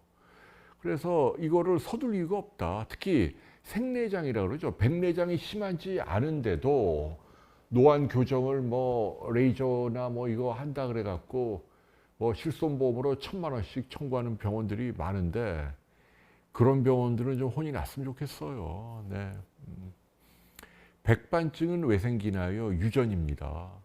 그래서 이 백반증과 관련해서는 저희 비욘드의 이 분야 최고의 전문가가 그 세브란스의 피부과 교수를 했던 박윤기 교수님이에요. 이분이 이제 강남에 그분의 그 며느리하고 그 백반증 전문 클리닉을 열었거든요. 거기 한번 가보시면 도움이 될 것 같습니다. 저희 비욘드에도 영상이 있습니다. 박윤기 쳐보시고요. 허리 디스크 터지면 수술해야 하는 기준은 뭐냐? 이것도 좀 다분히 주관적입니다. 일단은 주관적이지 않은 조건은 이거예요. 그 좌우 어느 한쪽으로 그 근력이 현저히 떨어졌다. 이게 들어올리는 것도 힘들다. 발목을 특히 들어올리는 것도 힘들다. 아니면은 소변이 나올 때 이게 막 배뇨장애가 왔다. 이러면 이걸 빨리 해야 되고, 그렇지 않은 경우는 터졌다 하더라도 내가 뭐 직장에 빨리 나가서 움직여야 되지 않고 진통소염제나 물리치료로 한 뭐 2, 3주 버틸 수 있다. 그러면 일단 기다려보는 것도 정답입니다. 옛날과 달리 터졌다고 반드시 수술하는 건 아니다. 이렇게 되어 있습니다. 이게 뭐냐. 비전 메이커님은 네팔 인도 분이 직장 동료네요. 그분들이 참 그 위생이 관념이 안 좋죠. 그거 참 어쩔 수가 없어. 네.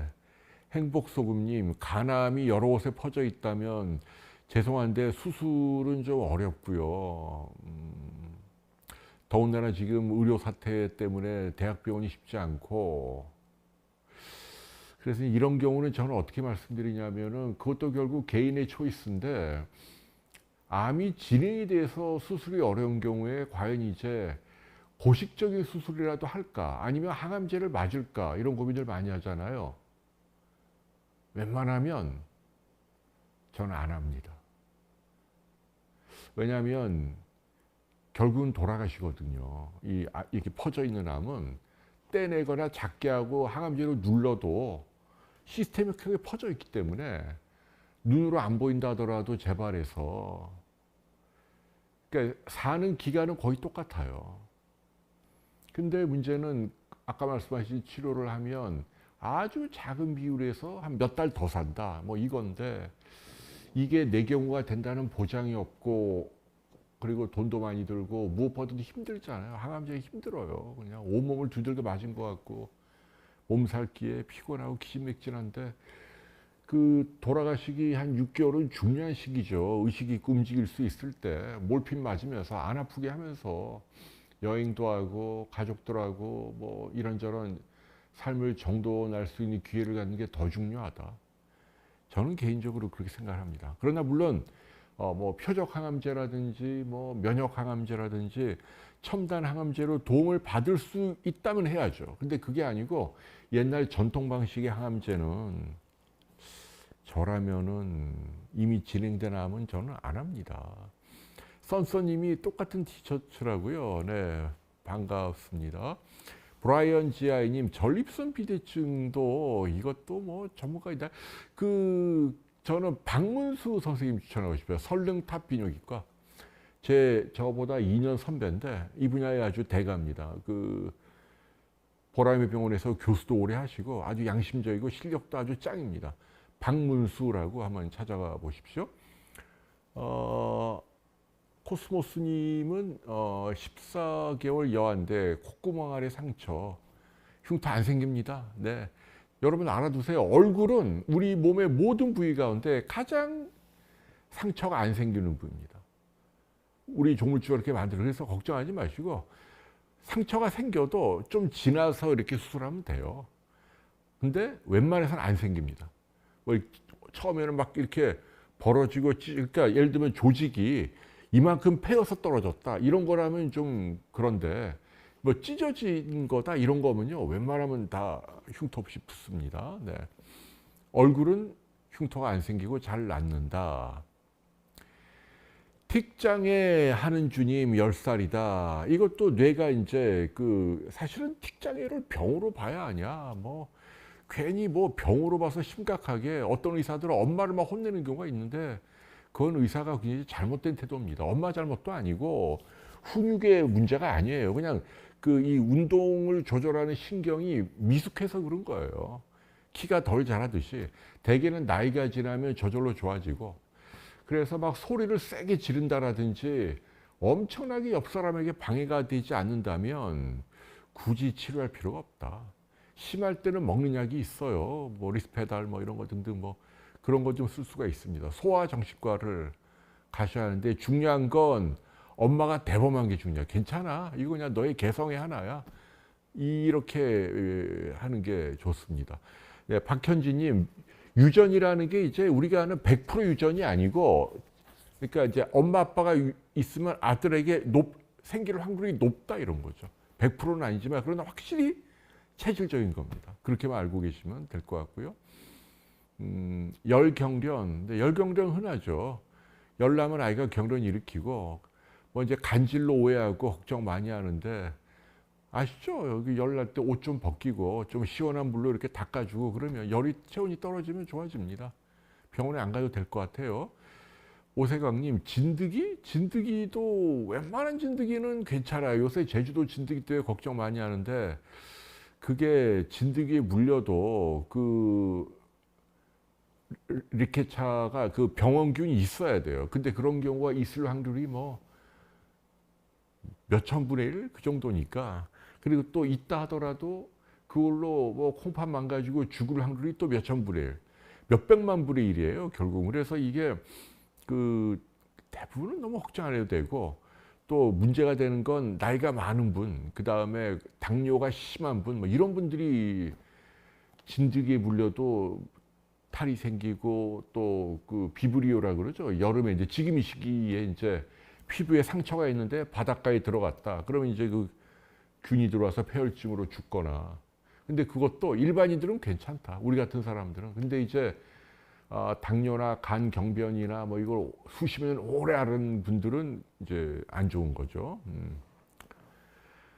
네, 간에 여기저기 있으면 다른 장기에도 눈에 보이지 않지만 가 있다고 보는 게 옳을 겁니다. 미녹시딜 0.25 뭐 이런 아무 문제 안 되고, 예, 저는 지금 그렇게 먹고 있는 지 한 2, 3년 됩니다.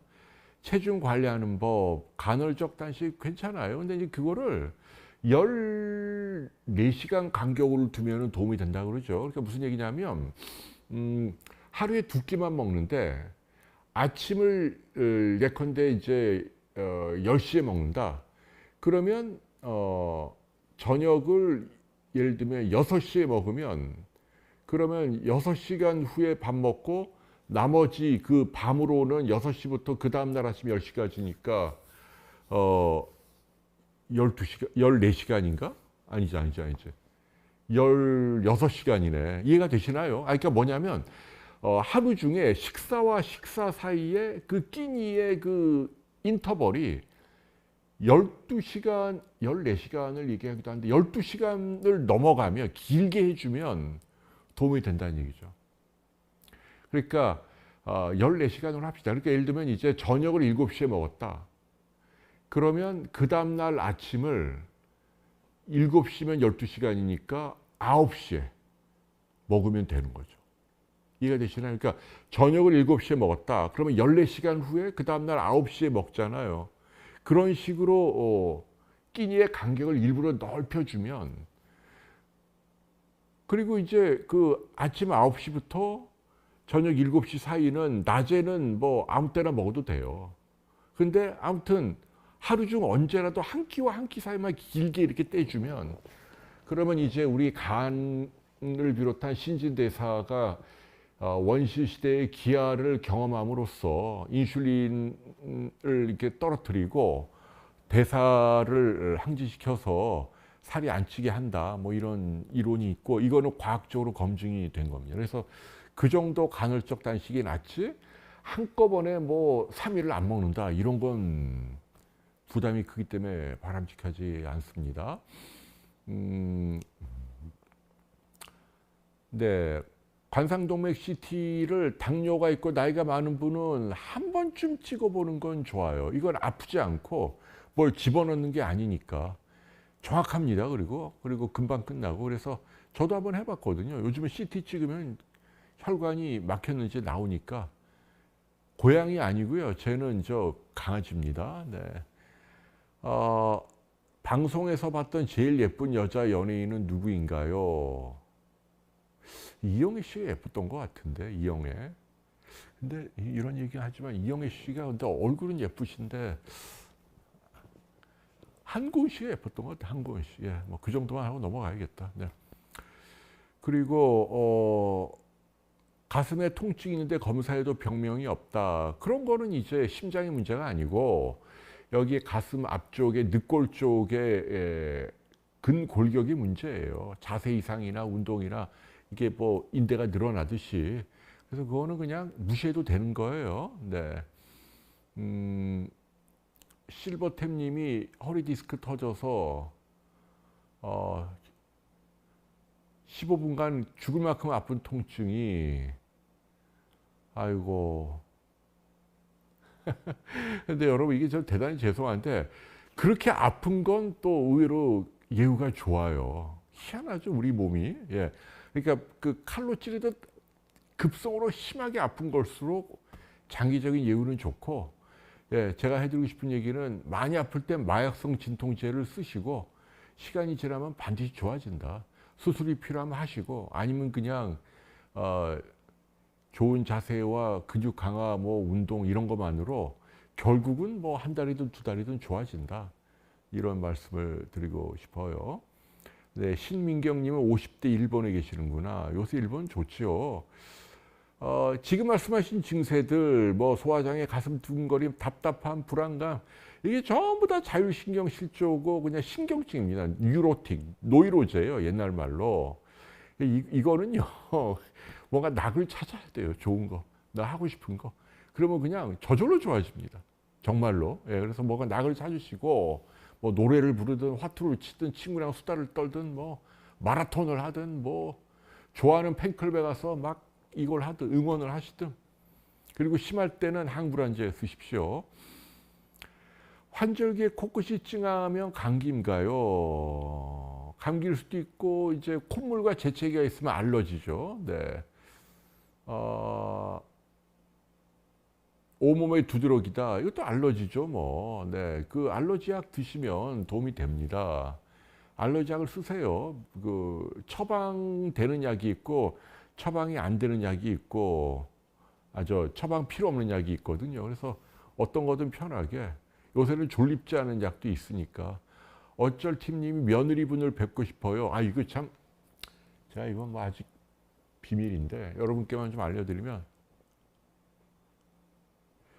우리 며느리가 이제 어쩌면 B&D에서 일을 할 수 있습니다. 네, 그 얘기만 해드릴게요. 어쩌면 저의 뒤를 이어서 의학 전문 기자로, 예, 아마 일을 하게 될 수도 있습니다. 그래서 그때가 되면 자연히 나오겠죠. 네, 많이들 응원 부탁드립니다. 함익병 선생님은 화요일마다 나오니까 이제 많이 물어보세요. 예, 3시간 동안 라이브 하니까요.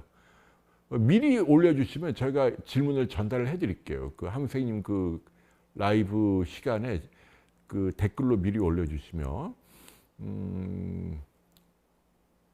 네, 오세강님이 요새 시험 많이 보시나 본데 좋은 성적 결과 기다립니다. 김은미 님이 어머니가 고관절염으로 인공치환술 해야죠. 그분이 계세요. 그 대학병원 옛날 분당 서울대병원 정형외과에 구경회라는 분이 있어요. 근데 그분이 지금 어디 딴 데 갔다 한번 찾아볼래요? 구경회. 이분이 뭐 고관절 수술로는 대한민국 최고죠. 구경회.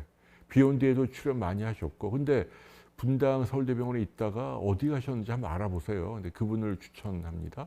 하면 안 아픕니다. 드라마틱하게 좋아지죠. 그래서 제가 아파서 못 걸으시면 90세라도 해야 합니다. 걸어야 되니까. 그죠? 예. 남혜경 님이 59세 여성으로 괄약근 떨림? 어디 괄약근을 얘기하시는 건가요? 여기 눈인가요? 아니면 다른 쪽 어딘가요? 예. 부위를 알려주세요. 자, 현정희 님이 콜레스테롤 190이면 약을 먹는 게 가능하면 좋습니다. 190이면 높으니까. 예. 그러나 약을 드신다 하더라도 늘 드리는 얘기지만 그 동물성 지방, 기름진 거 이런 거 안 먹고 노력을 해야죠. 먹는 거. 남자의 사정 주기는 몇 회가 이상인가요? 일주일에. 스톤원님. 이거는 여러분도 알다시피 정답이 없어요. 그거는 케이스 바이 케이스입니다. 제가 늘 드리는 비유가 예를 들면 이제 알코올 중독이냐 이것도 일주일에 몇 잔이 알코올 중독이다. 그게 없어요. 의학 교과서에 안 나옵니다. 케이스 바이 케이스. 무슨 얘기냐면 나는 술이 세. 그래갖고 매일 폭탄주를 뭐 하루에 10병씩 마셔도 내가 그 다음날 일도 잘하고 음주운전도 안 하고 법도 잘 지키고 사회적으로 가정적으로 아무 문제가 없다. 그럼 이 사람은 알코올 중독이 아니에요. 근데 역설적이지만 내가 소주 한 잔만 마셔도 얼굴이 빨개지고 뭐 실수도 많이 하고 직장에서 결근하고 시험 보면 성적 떨어지고 사회적으로 트러블 일으킨다. 이건 알코올 중독이죠. 여러분 이해가 되시죠? 이것도 마찬가지입니다. 그래서 뭐 사정을 몇 번 하냐 뭐 남자들끼리 궁금해하는데 정답은 없다. 각자 사정에 따라 다 다르다. 예를 들면 어떤 남자는 성에 관심이 많고 그리고 뭐 정력이 왕성해서 하루에 5번 뭐 섹스를 한다. 그래도 다음날 뭐 의욕이 넘치고 직장도 잘 다닌다. Why not? 그럼 그렇게 하는 거지 뭐. 근데 어떤 사람은 일주일에 한 번만 해도 뭔가 신경이 날카로워지고 피곤하고 쇠약해지고 그럼 하면 안 되죠. 사람마다 다 다릅니다. 그게 정답이에요. 그래요. 김 실장님이 박용호 선생님이 14시간이군요. 14시간 하는 걸 그러면 권유합니다. LDL이 190이면요. 무조건 콜레스테롤 약 먹어야 돼요. 저건 내버려두면 안 됩니다. 너무 높네요. 꼭 드세요. 요즘은 그 비욘드에 보면은 삼성서울병원 권현철 교수님이 그 스타틴 먹는 거 말고 이게 한 3, 40년 동안 가장 많이 쓰인 약인데 요새는 신약이 하나 나온 게 있대요. 더 강력하게 떨어뜨린다고 하니까 권현철 교수님 영상을 한번 검색을 해보시기 바랍니다. 신약 이름은 제가 기억이 안 나는데요. 네? 뭐예요? 해걸 씨가 뭘 대답을 하라는 거야? 그 위리엘님께서 그 대표님 이쁘냐고 물어보셨어요. 진짜 왜 그래요, 진짜. 제가 얼마 전에 그 지난주에 제가 그 나태주 시인님 시를 얘기했잖아요. 그 뭐죠? 그 자세히 보아야 예쁘다. 오래 보아야 사랑스럽다. 너도 그러하다라고 얘기했는데 제가 그 얘기를 집사람한테 했더니 화를 내더라고요. 그럼 내가 못생겼다는 얘기야? 이렇게 얘기하는데 근데 그거에 대해서 페이스북에 어떤 분이 모범 답안을 올렸어요. 아주 그분이 참 위트 있는 분인데 제가 그걸 여러분께 알려드릴게요. 뭐냐면 자세히 보아야 예쁘다. 오래 보아야 사랑스럽다. 너도 그러하다. 이게 원래 식기인데 어떤 분이 뭐라고 얘기해 주셨냐면요. 정답이 이거라는 거예요. 뭐라고 했냐면요.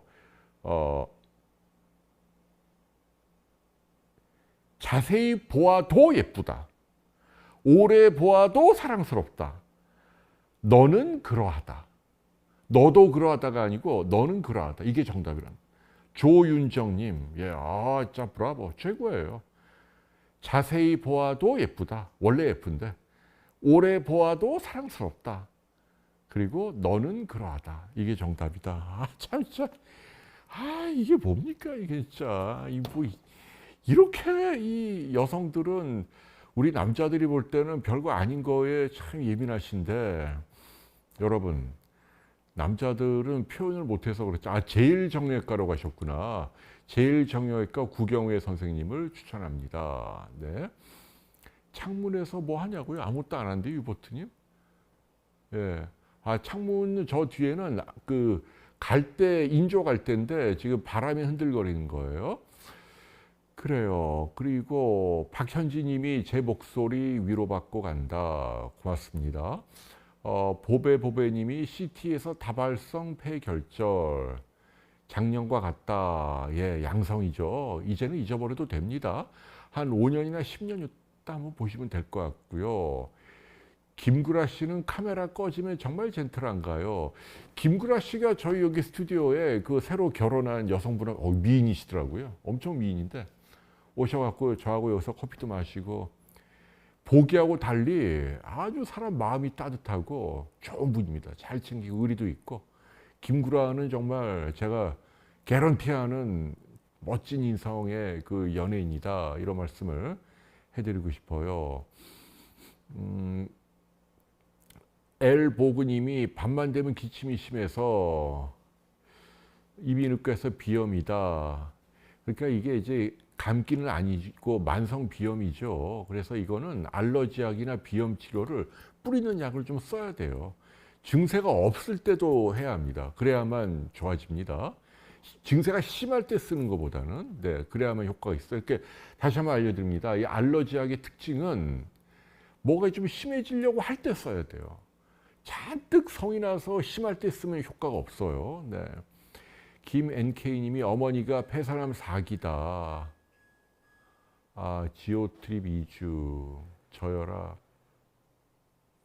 아이고, 아무튼 쾌유를 빕니다. 4기면 수술 안 되죠. 지금 이제 아마 그 유전자 검사도 하셨을 터인데 그게 뭐 키트루다나 이런 쪽과 타입이 맞지 않으면 그냥 마을 편안하게 하고는 수밖에 없다. 네, 그게 현실적인 이야기입니다. 오늘 저녁에 운명이 있냐고 묻는 질문을 받았는데 운명이 있다고 봅니다. 헬스님. 근데 운명이 있죠. 왜 없습니까? 운명이 없다는 건 세상에 대한 너무 자만이에요. 자기 의지나 능력만으로 다 될 것 같죠? 천만의 말씀입니다. 예.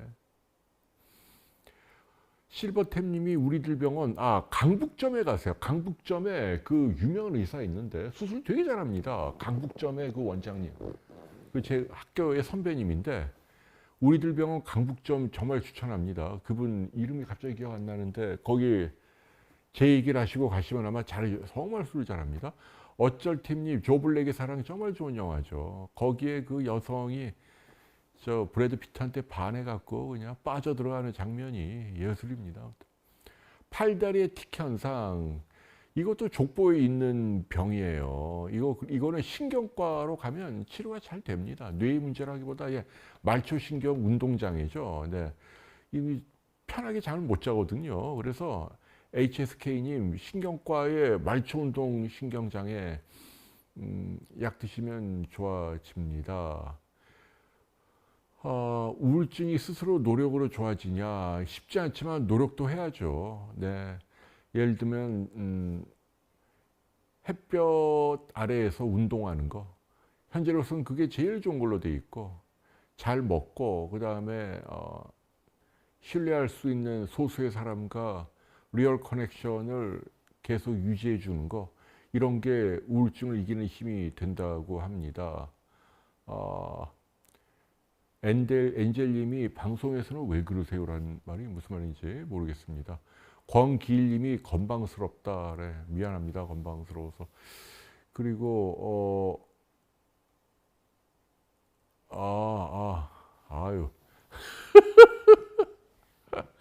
네, 아트표상님이 세상 다 아냐? 너가 아는 건 별로 없어. 예.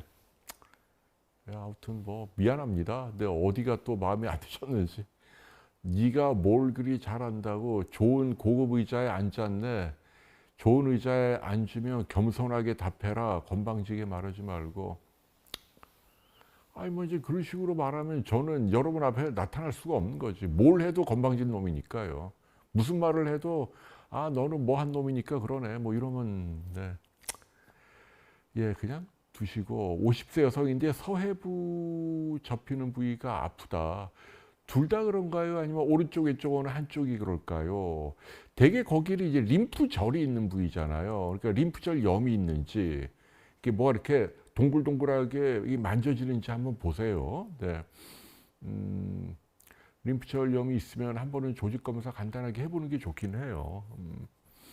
아티반을 M용님이 매일 먹고 있다. 아티반이라 수면제인데 아티반 그 정도. 네, 졸피뎀 아니면 아티반인데 예, 잠이 안 와서 괴로운 것보단 낫죠. 70이신데 좀 드십시오. 그거 한두 알 드시는 것 때문에 너무 덜덜 떨고 큰일 나는 것처럼 그럴 필요는 없습니다. 그리고 이영자님인가요? 네, 그 빈혈은 없는데 어지럽다. 기립성 저혈압 때문에 그래요. 빈혈과 상관없죠. 그거는 뭐냐 앉아 일어나가 뭐 할 때 피가 갑자기 아래로 쏠리니까 천천히 일어나면 좋아질 겁니다. 그건 병이 아닙니다. 걱정하지 마시고 오케이 네 그래요 네 아이고 자 이게 뭐 오늘 뭐 여러분 궁금한 거 이제 더 물어보세요. 네 이호연 네 백마탄 왕자님 이호연 선생님이 수술을 잘하는 걸로 널리 알려진 분입니다. 그러니까 제 얘기를 하시고 홍 기자 통해서 왔다고 하시면 아마 잘 봐주지 않을까요? 학교 선배님이고요. 네, 줄리킴님이 이 의자에 앉아서 하는 걸 좀 편안하게 하려고 그런 거예요. 집에서 하는 거니까요. 스케일링은 폴라포님 한 2, 3년에 한 번은 해야죠. 하면 기분 좋아요. 네, 치석이 쌓이면 요즘은 잇몸에 치석 생기면 그게 심장병 뭐 이런 거 생긴대잖아요. 피를 타고 돌면서. 아토피죠. 알레르기, 비염, 아토피, 뭐 두드러기, 결막염 다 같이 오는 경우가 많아요. 항히스타민제로 안 되면 요새는 면역 치료도 하는데 한 가지 희망적인 건 이게 이제 시간이 지나면 좋아집니다. 똑똑한 가수들이 성공하고 사업으로 부귀영화를 누리는 건 근데 이제 그게 불공평하면은 세상 모든 게 다 그렇죠. 이게 자본주의 사회니까. 왜냐하면 근데 이수만이나 박진영 때문에 케이팝이 성공을 하고 아무도 안 하는 거. 원래 이수만 씨도 그 인천에서 월미도에서 카페 했어요. 사모님하고. 가수로도 그렇게 크게 성공한 분이 아니죠. 그런데 남들 아무도 안 하는 기획사로 이제 성공한 거 아닙니까? 그래서 달러도 뭐 몇천억씩 버니까 좋은 일 하는 거고 그 케이팝 때문에 많은 사람들이 행복해 하니까 그분들이 1,000억 버는 거를 우리가 너무 기분 나빠하면 안 될 것 같아요. 예, 그런 사람들이 있으니까 또 당뇨 진단을 받지 않았는데 다이아백스 예, 그런 경우 많아요. 당뇨약 가운데 체중 조절약으로 쓰이는 약이 무지 많습니다. 미국이 지금 그 뭐 마운자로나 뭐 이런 것들 획기적인 그 저 체중 떨어뜨리는 약들이 다 당뇨 치료제입니다. 그러니까 당뇨하고 비만은 서로 같이 가는 거예요. 그래서 그 다이맥스 정도면 얼마든지 의사 처방 안에 드시는 건 괜찮습니다. 비타민 D가 양성 종양을 줄어들게 하는 양성 종양에는 크게 영향을 안 줄 겁니다. 네.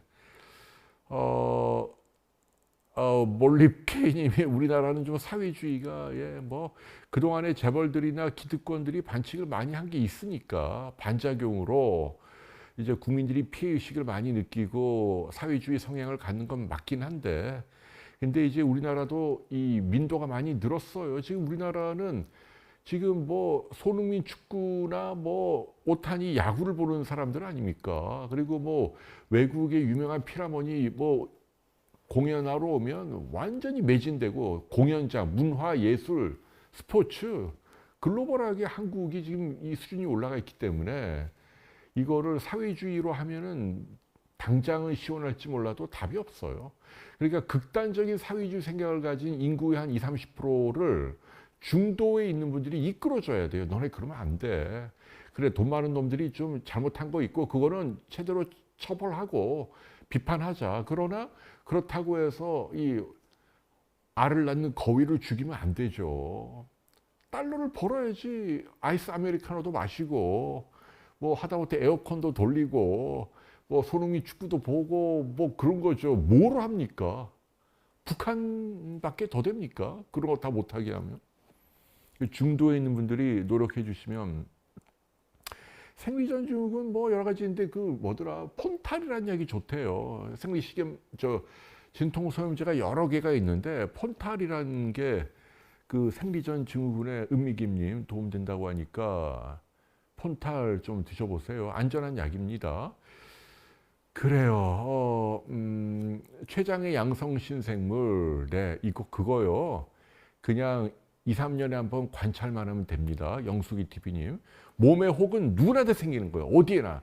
저도 어딘가에 있고 여러분도 있어요. 그러니까 그 혹이 있다는 거 두려워하지 말고 좋은 거죠. 일찍 알았으니까. 그래서 이제 췌장에 나쁜 예컨대 뭐 기름진 거, 술, 담배 이런 거 안 드시고 운동하고 그런 거 하시고 2, 3년에 한 번 MRI나 이런 걸로 관찰만 하면 충분하다. 네, 저는 피부가 좋다고 김미연님. 저 아무것도 안 발랐어요. 아무것도 안 발랐는데 이너 뷰티 합니다. 뭐 글루타치온도 하고 저 뭡니까 뭐지 히알루론산도 먹고 또 콜라겐도 먹고 또 하나 먹는데 엘라스틴도 먹고 뭐 이만큼 먹어요. 근데 그게 도움이 됩니다, 여러분. 일부 의사들 가운데 아직도 영양제를 네거티브하게 생각을 하는데 그분들이 이제 편견을 깨야 할 거예요. 깨지 않아도 돼요. 왜냐하면 이미 많은 사람들이 알고 있으니까 모르면 자기만 바보입니다. 네. 그래요. 네, 오늘 여자 배구가 옛날에 우리나라 동메달도 따고 했는데 요새 왜 이렇게 못하나 몰라요. 오세강님. 네. 위장이 혹 양성이면 굳이 뗄 필요 없고요.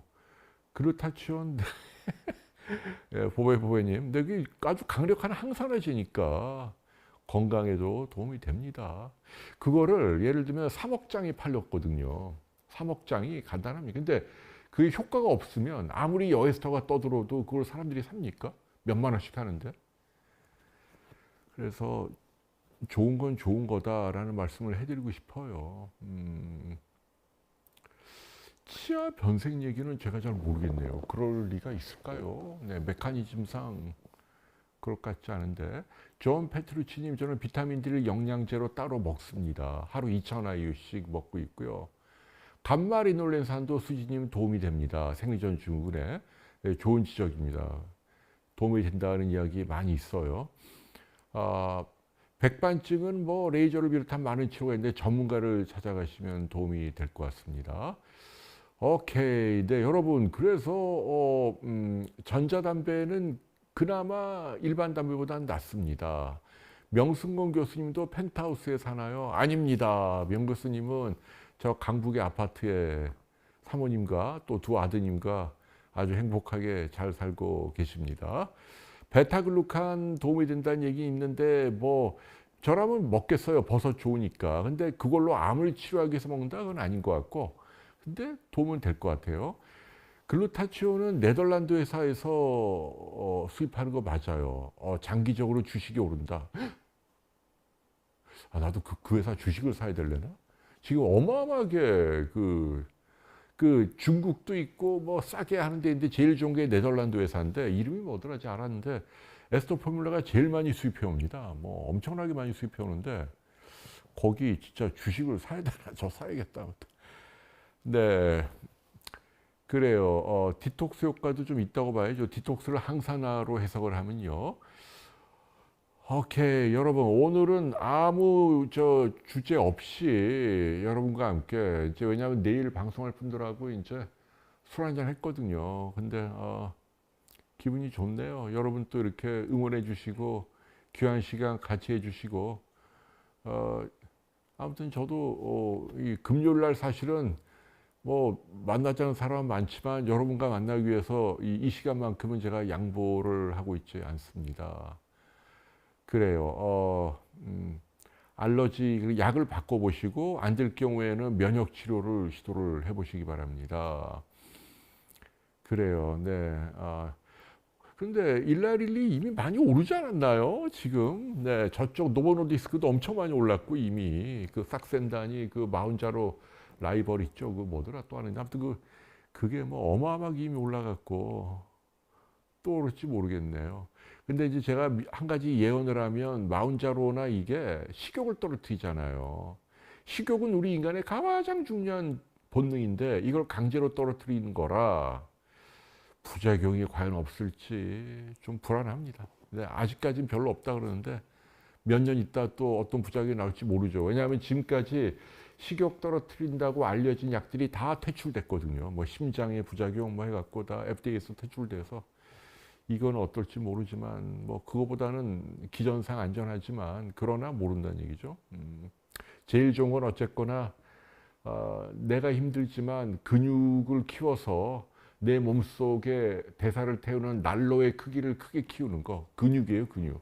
요새 저 노화 쪽으로 유명한 그 교수님 누굽니까? 아산병원에 비욘드도 많이 나오는 그분이 얘기하잖아요. 그냥 설렁설렁 걷기만 하지 말고 노인 들어서 하중 운동, 무게가 달리는 운동에서 근육의 볼륨을, 근육을 좀 단단하게 키우는 게 좋다는 얘기가 그런 점에서 의미가 있어요. 살도 빼고 당뇨나 심장병, 중풍 다 줄이는데 그러니까 설렁설렁 걷는 것만으로는 약하다. 네, 제이김님 칭찬 감사하고요. 어쩔팀님이 행님 감사합니다, 동생님. 네. 자, 이제 시간이 또 많이 되고 우리 매니저도 이제 고생 많이 해서 빨리 자러 가야겠다. 딸 둘이 기다리고 있겠다. 네. 테라맘님도 감사하고 하는주님도 감사하고 오늘 시간 마칠게요. 예, 내일 1시 라이브 오랜만에 인사이트 인터뷰하고 내일은 이제 실버 성형에 대한 이야기하고 그 의사 입장보다는 여러분 입장에서 제가 진행을 하겠습니다. 그리고 모레 또 1시에는 행복에 대한 이야기. 우리가 어떻게 행복해질까? 심리학과 서울대학교 심리학의 주임 교수님이니까 뭐 현재 심리학의 최고 대장님이잖아요. 좋은 이야기 해주실 걸로 믿습니다. 여러분 안녕히 계십시오. 고맙습니다. 어쩔 팀이 내일이 결혼기념일인데 뭐 하면 와이프가 좋아할까요? 저는 얼마 전에 이제 결혼 30년 돼갖고 딱 만으로 옛날에 아이들 어렸을 때 이게 캠코더로 찍었던 거 그게 이제 아날로그잖아요. 그걸 디지털로 다 바꿔서 핸드폰으로 볼 수 있게 물론 제가 한 건 아니고 이제 찾은 건 제가 찾았지만 이거 바꾸는 거 매니저가 도와줘갖고 해줬는데 되게 좋아하더라고요.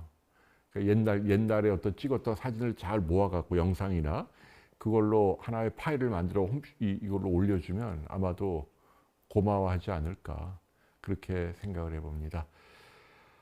이제 여러분 마칠게요. 감사합니다. 즐거웠고요. 다음 주에도 재밌는 주제로 찾아뵙겠습니다. 안녕히 계십시오. 감사합니다.